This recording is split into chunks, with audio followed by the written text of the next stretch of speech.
Танче, как се чувстваш след менталната терапия?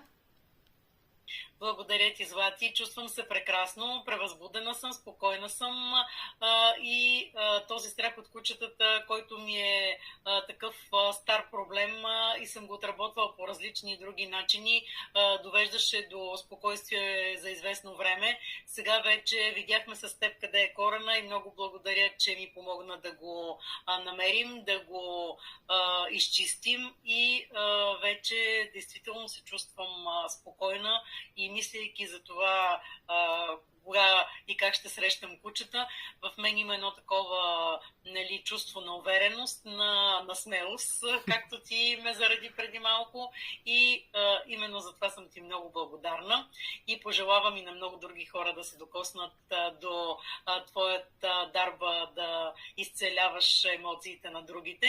Много, много благодаря и ти пожелавам още много такива удовлетворени клиенти. И аз също ти благодаря, Танче, радвам се и виждаш сама как менталната терапия просто сътворява чудеса и примахва проблема от корена, защото работи на ниво подсъзнание. И аз съм ти благодарна, радвам се, че направи отзив и ти пожелавам един прекрасен и усмихнат ден. Благодаря и на теб, да ти е усмихнат и щастлив.